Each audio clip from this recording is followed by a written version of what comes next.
Welcome to E for Electric, your #1 source for what's happening now in the world of electric cars. Now let's talk about some good news about Model 3, something we haven't done much of lately, but I really can get used to it. I even wore my nice Tesla shirt, so I'm ready to go. Also, there's some news about the new EPA rating that they're giving to Model 3. We'll talk about that, but before that, if this is your first time here, welcome to my channel. If you're looking to stay up to date on everything else, well then everything that's going on in the world of electric cars, you came to the right place. So please go ahead and click on that subscribe button down there and a bell notification icon so you don't miss anything moving forward, but most importantly, become a part of this community. All right, let's talk about Model 3. Now, a little bit of a history lesson. So we're gonna go all the way back when I was like three months younger, which is back in July. And, you know, we had a lot of exciting news, and there was a big unveiling event about the Model 3, where Elon made a lot of promises, but unfortunately couldn't keep them. I gave him a lot of hard time because, you know, they couldn't really keep up with the numbers that they promised.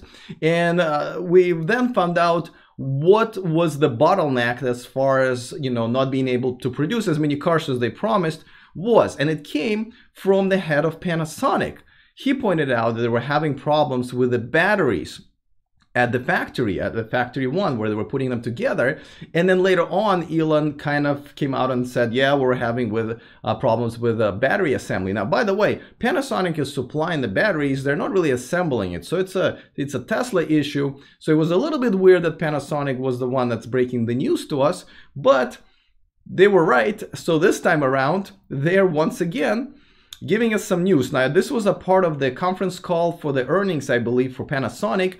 And once again, they said that Tesla is very close to solving the problem they were having, and the automation will start. The assembly automation will start, which was the bottleneck. And he said that we should expect the production to increase sharply. So now combine that with the recent news of Tesla opening up the reservations for the rest of the world, not just for their employees. It looks like this is happening, guys. It looks like the sort of a revolution that that we were kind of waiting for is really finally here, and the Model 3s are going to start being made in the production for a lot of us. Now, I was at the factory actually just another day walking through some of the, you know, there's a company charging stations right next to the public charging stations. And once again, I saw more and more of the Model 3s, 3, 4, 5 in a row. It's kind of, you know, almost a playground for those who are like into Model 3s and stuff like that. I think the highest bin I saw was already in like 1,000. So they're definitely making it for their employees for sure. On another note, I actually also saw the third 00003 VIN number just down here, but had a manufacturer plate. So it didn't really go to an executive or a partner. It actually went to the state with Tesla. So that was kind of interesting. Now let's talk a little bit about the EPA rating that Model 3 got, I think today or yesterday. Now, as you know, there were some rumors that EPA was going to rate Model 3 at like 344 miles per charge, and this is a longer range, even though Tesla was kind of claiming 310. But before, when Tesla was claiming a range, it usually turned out to be a little bit overly aggressive, and the rate that the EPA would give would also be kind of overly aggressive. I would say about, in my case, about 10 or 15% higher than what you would normally expect. Well, this time around, I guess Tesla kind of requested and that it would be lowered. Now, everybody wins that way because, you know, EPA gets a more realistic range for us. Tesla, you know, doesn't necessarily get the highest possible range out of their lineup because, you know, they've been having problems of trying to explain to people that Model 3 doesn't mean that the third generation of their cars, so therefore it's not the best car, right? Elon's had the problem that no CEO had, where he had to kind of talk down his own product. So 310, you know, sounds pretty reasonable. So I'm going to assume, you know, it maybe does go about 290, 300, at least here in California, where I think would be very happy. Now, Brian in the chat room says, "Did you see the Model 3 spotted in Canada?" Yes, I'm not really surprised. You know, there are Tesla employees in Canada. Someone could be visiting, because I think that that picture was taken at the supercharger, so somebody could be visiting. I've been seeing them here almost every other day on the road. So I got to tell you, like, it's really happening. And by the way, thanks so much for watching. It looks like everyone's watching. Tony's from Minneapolis, Shaq from Vegas.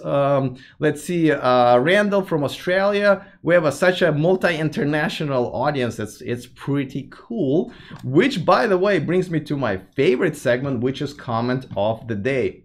And the comment of the day comes from Frosty Flake, which is kind of a regular now. He says, let's see.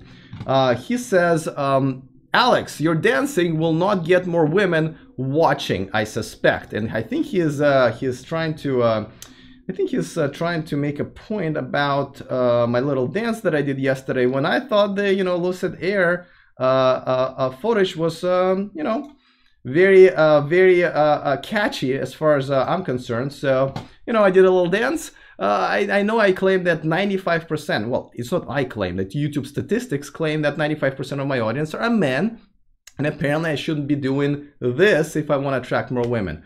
I do have to say that I did get some props on my moves, but I did pull a muscle, I think, so this definitely wasn't the best idea. But thanks for the comment, though. It does hurt my feelings just a little bit. Just a little bit. All right. Well, all right. I actually have another comment of the day. We're not really going to go with this one and finish with this one. So let's see. This one comes from Mark Tiller, and he's commenting on the story that I did yesterday. And let me find it in my slides here. Well, maybe I can't find it in my slides, but it was about BMW i3. And he is, and you guys know I'm not a big fan of a BMW i3, but he, rightfully so, his comment was this. He says, "You're looking at the i3 the wrong way. The Model S is beautiful in every way, but the i3 is perfectly designed city car. Alex, try and design a pretty city car." He has a point there. A polycarbonate body, nor door dents. Model S supermarket park streets away to avoid door dents. Okay, I mean, I understand what he's saying. So good point. He could. He goes on and on and on about how it's really designed for somebody who wants, smaller parking spots, no dents, or at least dents that are not easily, kind of left on your doors. So it's kind of a more practical car that you drive in a city. So the range doesn't really have to be that big. Now, listen, I agree with that, though. I have to say that, you don't spend all of your life in the city. You have to drive around once in a while, and your range is just not usable really for what, 80, 90 miles out of it. And I get it, it's a practical car. And I get it's a BMW, so a lot of people want the name, they want the quality and so forth. But it doesn't make it any prettier. It does make it more practical, but it doesn't make it any prettier. But listen, I hear your point. Actually, I haven't thought about it this way, really. It is a good city car. I just, I don't live in a city per se. San Jose is not really like a city, like New York or San Francisco. So I just see them around here. But yes, you have a point. So I just want to make sure that I read your comment and make sure that now I found the picture. So, and I appreciate all of you guys, obviously, comments and replies and so forth. So I appreciate everybody in the chat room. People are from Corona, Riverside, California. That's where my girlfriend is at. Dallas, Canada, Romania. Nice. Anybody from Russia, guys? We have some few people from Russia once in a while, but all right. Well, so now I know today, right now, I went live at 7 p.m. I'm trying to go live at 11 a.m. most of the time. I'm still trying to make sure that every morning is available for me to do this.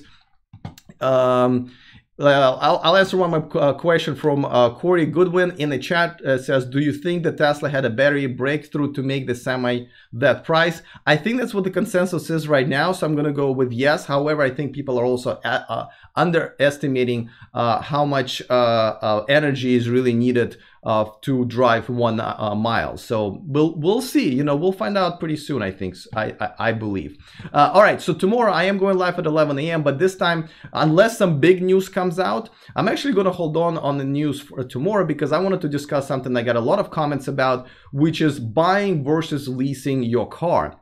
Now, I know these videos are about 10-15 minutes long, so I'm going to try to jam it all together and feature some of the questions that you guys have asked me by email and in instant messenger and so forth. But I really believe that for most people who get the car brand new and then want to get rid of it in the next few years, leasing is the way to go. And I'll explain why. I'll answer some questions. I know it's going to be an ongoing conversation, but tomorrow definitely tune in at 11 a.m. Pacific time, or you can just watch it in replay because I always repost these. All right, guys. Well, thank you so much for hanging out with me. I will see you tomorrow. And of course, remember to stay charged.